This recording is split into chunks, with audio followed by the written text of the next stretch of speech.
Hello, Damien. Hello, Maximilien. So, welcome to Maritime with a French Accent, the podcast by Opsealog. Thank you for being here today. So, you are business developer director at Opsealog since a few years. You have a huge background in the offshore industry, but also you've worked in the legal department for many years. So, can you introduce yourself for people that might not know you yet, please? Yes, for sure. Thank you. First, it's a pleasure to try to share a bit of my experience. And indeed, I started in the oil and gas industry, working with Bourbon a bit less than 20 years ago. And I first started as a lawyer because I have a maritime law background.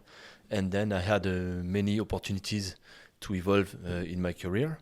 And since almost 5 years now, I've joined Opsealog. And today, as you said, I'm business director. So that means I'm in charge of basically signing new contracts with new customers, and once they are signed, ensure that they are always satisfied, try to keep them satisfied as long as we can. And to do that, I have the chance to work with a great team of 10 team members working on different specialties, from marketing communication to generate leads, to make the company as well known as we can, to work on the brand. Then the business development team, who is mainly in charge of acquiring new clients, and the account management team, who follows on a daily basis the work we keep doing with our customers to ensure they get what they expect from us, and ideally that they get even more than what they expect from us. Okay. And so in terms of background, you say that you studied maritime law. So along the tech, how did you get to start studying maritime laws? So that brings me back to what I wanted to do as a kid. First, when I was younger, I wanted to become cardiologist, then changed my project and wanted to become policeman. A bit more classic. Yes, but later. And so to become policeman, one of the ways is to study law. That's how I started studying law, but things went quite well and I had the opportunity to reach a master degree. And at this time, I had several options. So I benchmarked all the options between more conventional law studies, I would say, like business laws and maritime. And I selected maritime law for a few reasons. The main one probably was that maritime law is a bit specific compared to other areas because it's quite operational. Laws for the maritime are made by operations and for operations, if I had to summarize. Okay. And also had some knowledge about the master I did in the University of Aix-en-Provence. And some of the courses were conducted by experts, not necessarily with a law background. And this confirmed my interest in the maritime activities. So that's how I got graduated in the maritime law. So yeah, very operational with people with experience in the maritime testifying of what they've experienced on the field about the law, because we most of people don't really know about all the legal aspects surrounding the maritime industry, but there are so many from the construction of the ship to the way it's operated. What was the field, the classes that interested you the most when you were a student? So you're right, there are many laws applicable to the maritime industry. You have the public laws defining the rules about who owns the sea, for instance, which are the exclusive zones for each country. Then you have other laws defining how ships have to be built. You have many institutions and organizations involved. I would name flag states, class societies, so there are many stakeholders in that. And I was particularly interested in the commercial laws in the maritime, what defines the relationships between the different parties in a contract. And this was my first job at Bourbon, working for the commercial contracts. That's basically how the relationships between charterers, so the ones who pay for the use of the vessel, and ship owners, the one who owns the vessel and operate the vessels, are defined. And in this area, laws are pretty much, I would not say simple, but the parties can agree on what they do. Obviously, there are some mandatory regulations to be followed, but it's more a matter of negotiation. So this is how I got interested also with the negotiation part. But the maritime law itself, basically all my former colleagues, we have chosen different ways, working for class societies, for flag states. So there are many laws to be involved, and it was a wide area, wide domain, and I really enjoyed that. Because, for example, what does a flag state do? What is a flag for a ship? What does it mean? What does it allows to the ship? So each ship has a flag and have to represent a country. So when one vessel is a French flag, it's part of the French state somehow. So they define the rules. You need to comply. The ship owners, ship managers have to comply with some regulations which are different from a flag state to the other. That means that you have controls, that you need to get checks, regular approvals, audits. Same for the class societies. Class societies are institutions, organizations that would give their approval for vessels to sail, to operate. So these are mandatory requirements that each ship owner, each ship manager have to comply with. They are the authorization authority. They are the authorities who allow or not some vessels to operate, or exclude some vessels from operations. Okay. And then you talked about the contract between ship owners and charterers. So is it common every ship has to have a contract when they operate? How does it work? Not necessarily, but as I started immediately in the oil and gas and haven't left this industry, I do not know really well other maritime sectors, but in some other sectors, yes, you have charterers and ship owners. In some others, you don't have the same kind of contract. But in the oil and gas industry, for offshore supply vessels, for subsea vessels, for crew boats, that's the standard way of working between charterers and ship owners. Basically, charterers, they have a need for a vessel that it is a mean in their that is required in their logistic chain, in the supply chain. But they don't own the vessel themselves.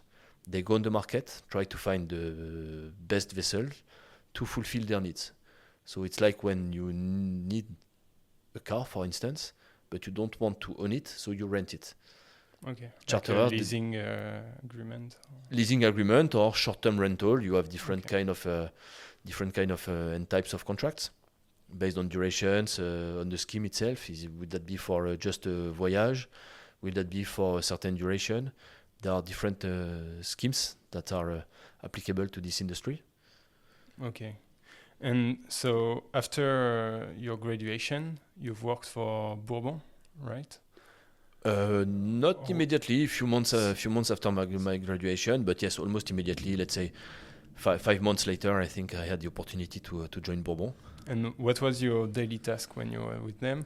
Is it when someone negotiated a contract, they were calling you to review the contract, try to negotiate? Yeah, exactly. So I was involved in a more global team, because the standard way was that you, as a ship owner like Bourbon, you are invited to submit proposals, usually via request for quotation or tenders, invitation to tenders. Okay. And part of the answer you have to give, there is the contractual part. And in the contract, there are some provisions, clauses that are acceptable, and some others are not acceptable. So with Bourbon, we had some standard to comply with. And I was in charge to ensure that the legal provisions, the legal clauses were acceptable to Bourbon. But this was one part of the global task to answer to a tender, to an invitation to tender. The other ones were technical, where you highlight and define, describe the specifications of the vessels. The other one was commercial, where you put your prices in. Yeah. And very quickly, I was, of course, interested by the legal part, but also more and more by the other parts, technical, commercial, the negotiation side. And we worked as a team with the operation managers, with the commercial teams. So that was really, as a first experience in my career, that was such a great opportunity. And when I remember that, really, I feel lucky to have had this chance. Yeah, you had. Did you have any challenges sometimes with contract, or you work with people? They try to put sneaky clauses in the contract or things like this. I would say 80% of the time there were challenges.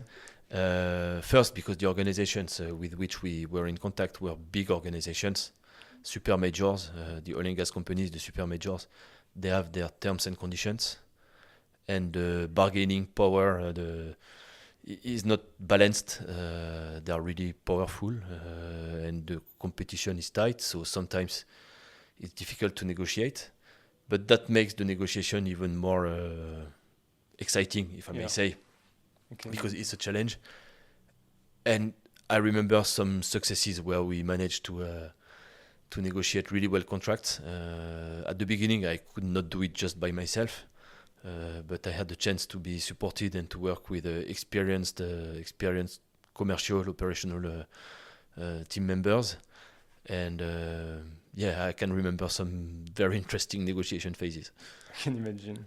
And so you were working closely with expert operational person, but also with the business developers that got the contract and that were on the front line with the client, the final user. And then you decided to start working more and more with them to become yourself a business developer, or did you operate this transition? I have to confess that probably after 2 weeks working as a lawyer, that was quick. I was already interested by the other aspects of this market, because the people I was working with were that was really enriching. Working with them, working with Jean-Paul, with Greg, was so great when you're a young guy working and eager to discover, having this kind of mentors, teachers, was so great. So very quickly I was interested by the other functions, and it has been a mix of a bit of luck. I was at the right place at the right time, and also had the chance to meet the right people. At this time there were two American business managers working with Bourbon. And in the American mindset, it's more common to have people move from legal to operations, or in France, it's a bit more complex. Usually, when you study law, you become a lawyer and you stay a lawyer for quite a while. But at this time, also, Bourbon was booming. They needed resources. I was there. I was interested in discovering more, eager to play a role. And there was an opportunity for me. I had the chance also to get the trust from the CEO at this time. And this is how I had this chance to change from legal to operations. And then it became my duty, my challenge, to prove that I could change from legal to operations. Yeah, so they created bridges, and what was good is that your background in legal, I guess, was pretty helpful to when you were negotiating contract or putting arguments in front of a client you trying to convince. Absolutely, and not only for this part of my career, but having a legal background definitely is quite a powerful tool for most of the tasks when you have to explain, to argue sometimes, to have a very well built demonstration. So that helped for commercial negotiations, for instance. That was my background, and that was my strengths at this time. And I think I've been able to build on that. And it was really exciting. Really, every day was an opportunity to learn about vessels designs, to learn about operations, to learn about Siemens work. So many things to learn. I would say the 7 first years at Bourbon went like this. It was so for 7 years you were at the headquarters in Marseille, or did you move a little bit to other branches or abroad? So I spent most of my time in most of my 15 years with Bourbon in the head office, working for different organizations. Okay. And I also had the opportunity to work 6 months overseas in Angola. So this was quite a game changer in my career. They needed someone to replace the commercial director who was leaving at this time. And I went to Angola for a period of 6 months. And this has changed so many things, because for the first time I was really in front of operations. So on a daily basis I was able to visit vessels, to discuss with seamen, to negotiate face to face with the customers, to get their satisfaction live and also their dissatisfaction live. And these 6 months were really helpful to learn, and also it changed the way I was seen by others. I was no longer the formal lawyer, but I was really part of the operation and commercial team when I came back from Angola.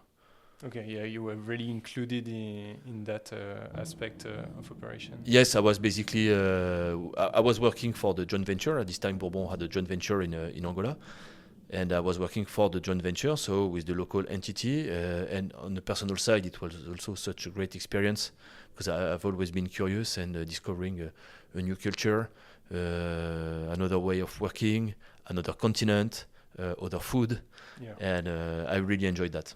Because Angola, I guess it must have been completely different from what you knew before in France in terms of culture of work also, and the operation. The offshore industry, same, is not very well known. When we think about it, we think about a big rig piercing in the middle of the ocean. But what is it like? What did you discover when you started being really diving into the operational part? So of course I discovered the Angolan culture, because living in a country for 6 months, you discover different culture, different people, but not only Angolan culture, because the oil and gas industry by essence is multinational. That's very international. So on a daily basis I had the opportunity to work with Croatian seamen, even from the Faroe Island. For the first time, I was able to discuss with one of my colleagues who was from Faroe Island, different nationalities, English, American. So that was really diverse in terms of culture. And being really close to the operations, yes, you're right. You can imagine that the oil and gas is made of huge rigs drilling in the middle of the ocean. That's true. I've been able to go on board rigs, and this was probably one of my most amazing first experience. When you sail for 12, 14 hours on board a vessel and you arrive and you discover like a big city, because you have different rigs, lights everywhere, boats coming around. That's really amazing. That's this day I can remember that. This day I could feel I was part of the game. And how does it work? It's because it's a real ecosystem, as you say. There are rigs dedicated to drilling, rigs that are made to exploit and get the oil, vessel to draw the anchors, to supply the rigs. How did it work? How does it work? All of this? How many That's a very complex system, actually, and working with Bourbon or for any other ship owners is one part of this entire supply chain, but you get the chance to understand a bit more how the entire system works. So basically, the operations, the need for the oil and gas companies is to produce energy. So, and the energy is either oil or gas. So to do that, they need to drill and get this oil or gas come from the seabed up to different systems like FPSOs, or go straight to shore. So the principle is, I would say, is quite simple, but to conduct that's quite complex. You need heavy technologies. Rigs by themselves are highly technological stuff. To support the operations, you need people, but people, they have to be transported from shore to the rig. So that's where the crew boats come into the game. They need fuel, water, to produce their energy and get the oil from the seabed. So how can you get oil and water when you're you're 100 kilometers from shore? You need supply vessels to supply the fuel, the water, the food also for the team who is on board. Some of the rigs, they have to be moved, so you need vessels able to move the rigs, to anchor their chains. So this is where AHTS plays a key role. You also need vessels to conduct inspection, maintenance, surveys, repairs. So these are the subsea vessels. So it's an ecosystem working sometimes very far from shore, but who needs to be always supplied by employees, by workers, with materials, with equipment, with information. So it's you have an entire ecosystem, and working with shipowner was one part of this ecosystem. And so you, as a business developer, you arrive in this ecosystem. There is one company exploiting a field, for example, but as you say, there are maybe 20 different type of vessels operating around it, and each of these vessels, they're maybe not owned by the same ship owner. So you need to convince them that the company you work for is the best one, and then they deal with tons of different contracts for each vessel. Absolutely. So first point, there are not only one ship owner working on a field. There are several providers. There are several types of vessels and other kind of services. And how do you get a contract with the oil and gas companies eventually? As I mentioned, you have one of the common way of getting a contract is the invitation to tenders. So basically, an oil and gas company, an energy company, has a need for a vessel, for a certain type. So they go on the market with the tender, with pre-selected bidders, and you're invited to submit your proposal. So say they need a PSV, a platform supply vessel, to support their operations for a period of 2 years. If you have the right vessel complying with their specification, that's a good start. So if she's available, that's even better. You propose the vessel at a certain rate. So these are the commercial conditions. And eventually, if you have the best technical solution, technical asset at the best price, you get the contract. But it can be a bit more competitive than that, because obviously you are not the only one bidding. You have competitors, so that means you, as a commercial manager, you need to be aware about the competition. Will my competitor A participate to this bid? If so, what kind of vessel will they propose? At what kind of rate? So there is that requires market intelligence, anticipation as well, because the objective of a commercial manager for a ship owner is to maximize the utilization rate of the vessel, to have the vessel employed as much as you can. So one vessel could finish a contract, and your target is to charter the vessel to have a new contract immediately after the conclusion of the previous contract. Yeah, it needs to be always... Yes, and sometimes, I mentioned a period of 2 years for this case, but sometimes there is a need for 3 days, because the energy company has a specific need to tow a jackup rig, for instance, or because one vessel has broken down and needs to be replaced for a couple of days. And if you have the right vessel at the right place at the right time, and you're the only one, then it's an opportunity for you to get better rate. So yeah, it's really like supply chain management and logistic. It is really deep. Plus, the oil and gas industry depends a lot on the market state. So sometimes the price of the vessel can vary, triple, depending on the price of the barrel. So barrel is one of the oil barrel price is one of the main drivers, because the energy companies they produce energy, and this drives the intensity of the production. And working 15 years in this or 13 years actually in these commercial activities, I had the opportunity to see different cycles. Really up cycles where the market was somehow more in favor of the ship owners. I mean, the conditions were quite favorable to ship owners. And a few years later, during the recent crisis and long crisis that the market has faced, the industry has faced, the market was really, really depressed for ship owners. So basically, these are cycles of 15 years, and that's what I experienced, a bit less than 10 years indeed. And yes, rates can vary a lot. Myself, I had the experience of one vessel working for the same customer in the same country for the same kind of operation. Before crisis, the rate was quite decent, and during the crisis, the rate was divided by 4 for the same vessel, same operation, same country. So it can be quite a volatile market, and that's where also as a commercial manager, commercial director in this sector, you can make a huge difference. if you anticipate, if you're able to anticipate, and it's a balance between securing long-term contract, because this gives you a guarantee, or at least you know that for 3-5 years you would get this kind of rate, and that can reduce the risk for short term. But in the same time, short-term contracts, you can go quite high in terms of rate. They try to negotiate a long-term contract, and it's also used to define how long, yet you still have to wait. Yes, and this has an impact also on the contract clauses.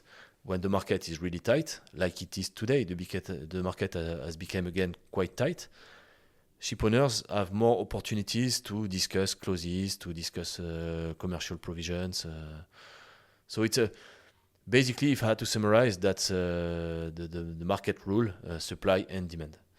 If the demand from the oil and gas and the energy companies is high and the supply is low, I mean, because all the vessels are used, it creates tension.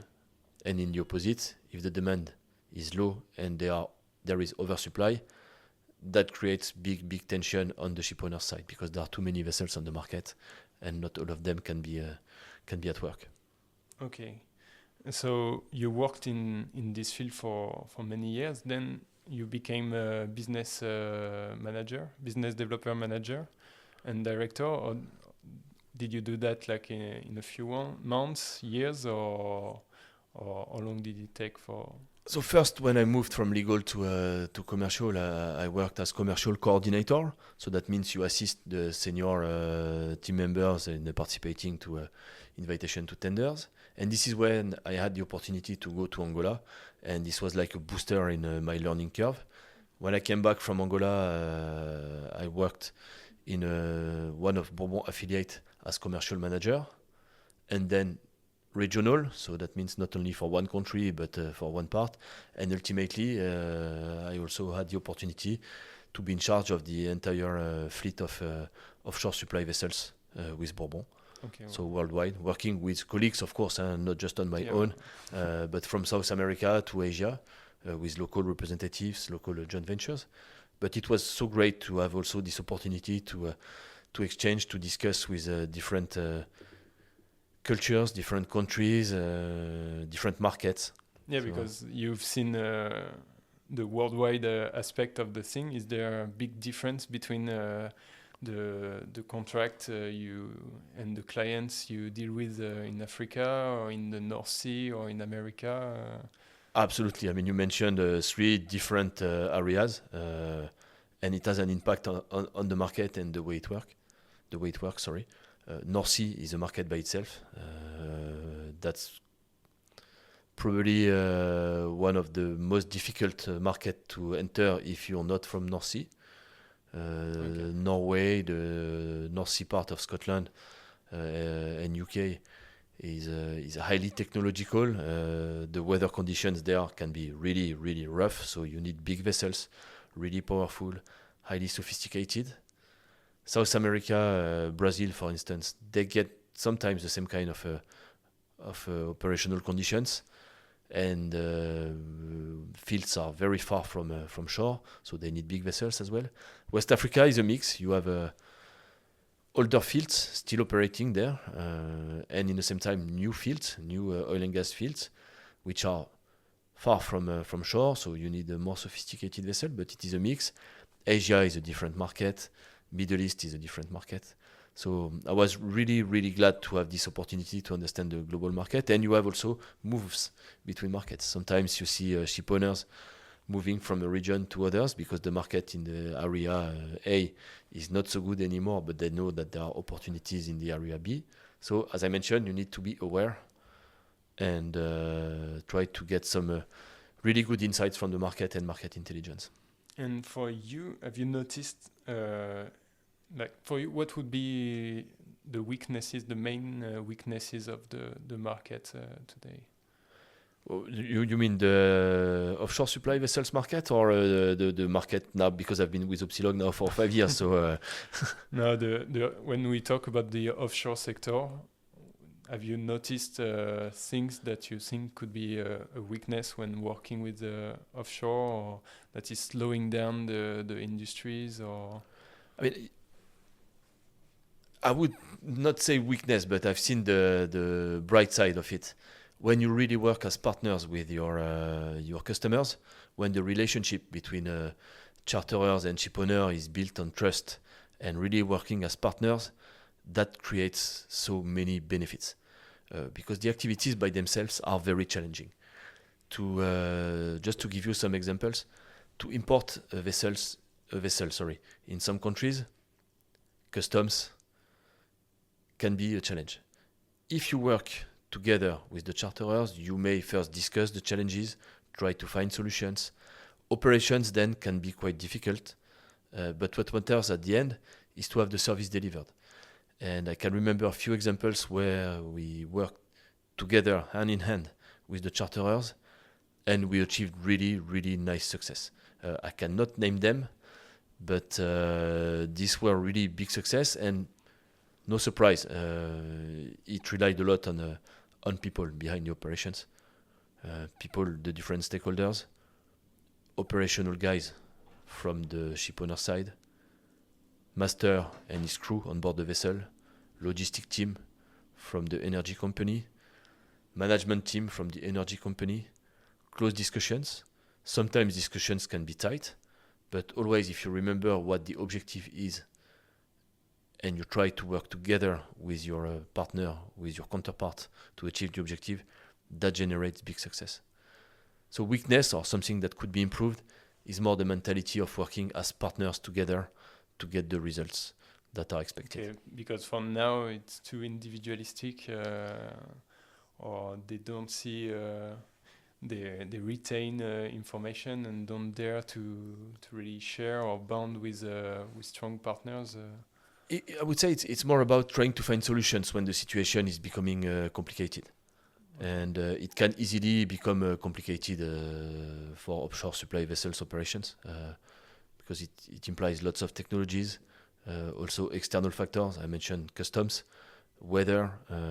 You can really face hard times. Vessels, they break down. I mean, this is a machinery, so it sometimes breaks down. This happens.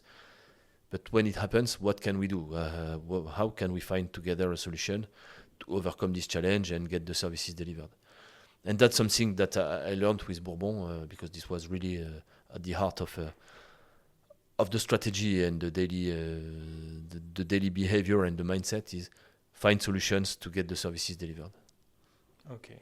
And we have seen also when we discuss, we've seen that it's a challenging market, challenging operations also with like rude condition in terms of weather. The market can fluctuate a lot, so sometimes it's hard to secure the margins.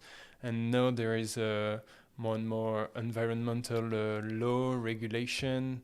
There is this all the contractual aspect, I guess, will be impacted by that too, because they will need to define who's going to pay for the emission, who is in charge of the reporting.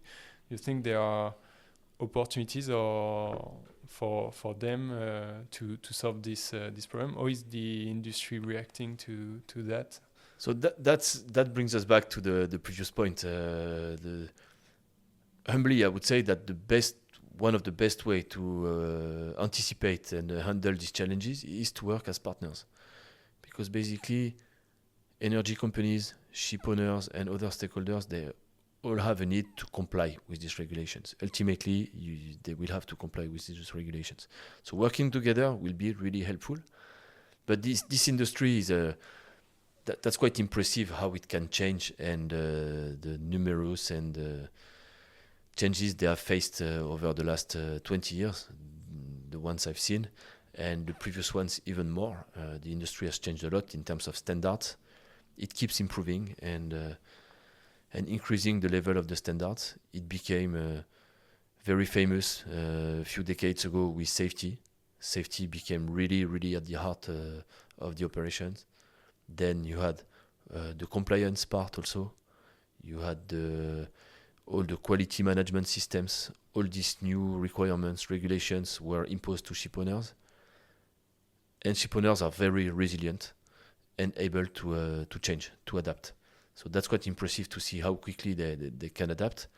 It's become quite a lot. And for seamen also, let's not forget the seamen. They have more and more reporting to issue, so it's becoming a challenge. But I have full trust on the ability of the ship owners to address these challenges. And definitely regulations is probably the next big challenge they will face, like they've been able to do with safety, for instance, with audits as well. Now vessels are more and more audited, not only by the flag states and class societies we mentioned, but also by independent organizations or by the energy companies themselves. So they have to be, I think, they have to remain as resilient as they've always been and able to accept changes and conduct these changes. And so after working for several years in the offshore industry, how did you get finally to work for Opsealog as you're doing today? That's very interesting because I was really enjoying what I've been doing for 15 years, working with ship owners. But before joining Opsealog, I've always followed the activities of Opsealog because I was convinced that what Opsealog was providing at the very early stages was something that was promising and probably part of the future solutions that ship owners and the entire industry would need. So I was interested by Opsealog, by the data industry and how this can help the maritime industry overcome the challenges. We think about regulations and how to optimize the operations. So when I had the opportunity to join Opsealog, I thought about it because it was living something that I was enjoying and quite comfortable at. 15 years is not something you live quite easily. But the challenge that was brought by Opsealog, the opportunities I could see in terms of future, and the curiosity also to discover a new market, a new industry, new kinds of solutions, new culture as well, because Opsealog is a mix of maritime. I didn't leave completely the maritime industry because Opsealog is deeply involved in the maritime industry. But in the same time, it is mixed with IT, data management industry, and that was something that I wanted to discover. So I've joined the company. I joined the company 5 years ago now, and I didn't see how quickly it went. It goes so fast, and I'm even more convinced now that what we do at Opsealog, using the power of data to optimize vessels operations, to reduce the carbon footprint, is going to be and is already a game changer in the maritime industry. So it was somehow a risky choice, but 5 years later, it is worth it, really. Okay. Well, thank you very much, Damien. Thank you for sharing all this experience with us today. Thank you for those who listen this podcast, and thank you for following us on the different social media and network. And see you soon for another episode of Maritime with a French accent. Thank you, Maximilien. Thank you, Damien.